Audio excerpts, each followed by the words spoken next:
Hello, my name is Carla, and I welcome you to Freedom from Darkness to Deliverance Ministries. Let me ask you something. What if the moment you thought your life ended was actually the moment God began building something new? 2 years ago, my kitchen smelled like gasoline from a leaky container in the back of my car, because my car had become my home, my kitchen, my daughter's bedroom, and my prison. My 6-year-old daughter Lily was burning up with fever in the back seat. I had no medicine, no money, no one to call, and in that moment, I bowed my head against the steering wheel and whispered a prayer that felt more like a scream. God, I can't do this anymore.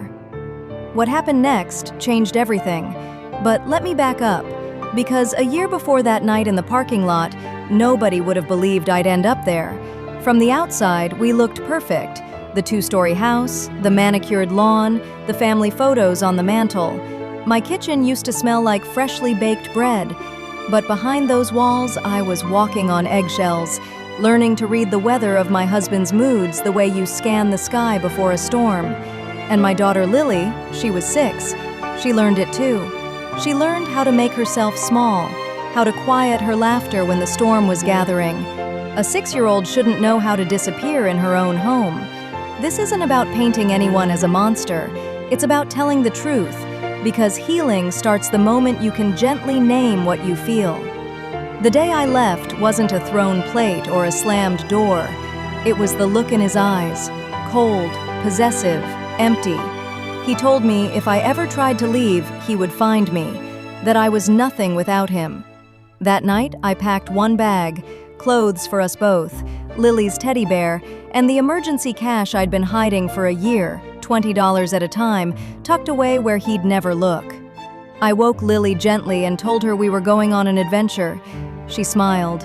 She trusted me completely, and I was terrified she would see through it.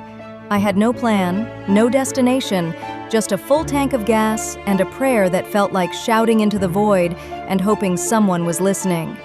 The first few nights were cheap motels. Lily thought it was exciting, a different bed every night like a game. I smiled for her and cried in the bathroom after she fell asleep.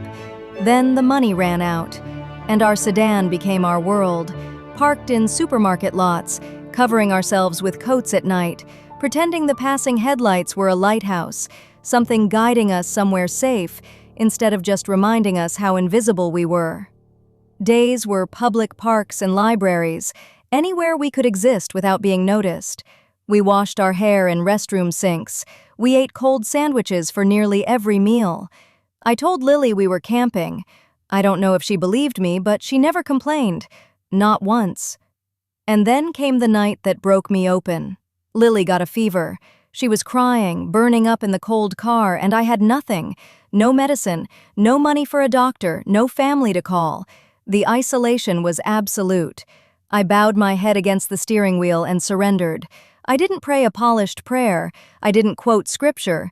I just wept and said, God, I can't do this anymore. Please help my little girl. When I lifted my head, my eyes fell on something outside the driver's side door, an unopened bottle of children's Tylenol, sitting on the pavement, in an empty parking lot, at midnight. Some people will call that a coincidence, but I have lived long enough in the dark to recognize the voice of God when he whispers, I am here. I see you. I have not forgotten your name.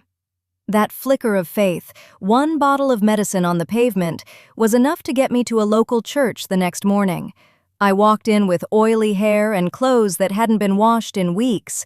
An older woman looked at me and she didn't flinch. She didn't offer platitudes. She just listened. Then she connected me to a family shelter. Walking through those shelter doors felt like defeat. I remember thinking, this is what rock bottom looks like. But then I watched Lily sleep in a real bed that night, an actual bed with sheets and a pillow, and I understood something I had never understood before. It wasn't defeat. It was grace. The journey was slow. Counseling, a part-time job at a diner, saving every dollar until it became a habit, a rhythm, a new way of breathing. 6 months later, we moved into a tiny one-bedroom apartment, 2 mattresses on the floor, a card table for a kitchen. But it was ours. It was safe. No eggshells, no storm clouds, just Lily's laughter, loud and free, the way it was always meant to be. The healing isn't over.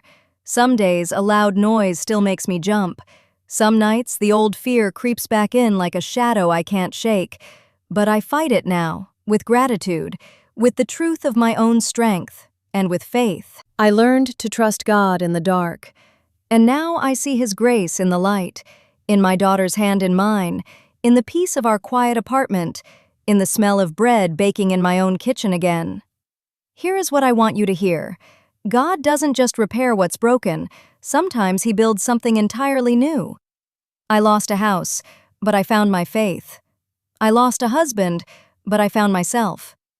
If you are listening to this and you feel trapped, if you're reading the weather of someone's moods, walking on eggshells in your own home, hear me. You are not alone, and help is real. Call the National Domestic Violence Hotline at 1-800-799-7233. Text START to 88788 or visit thehotline.org.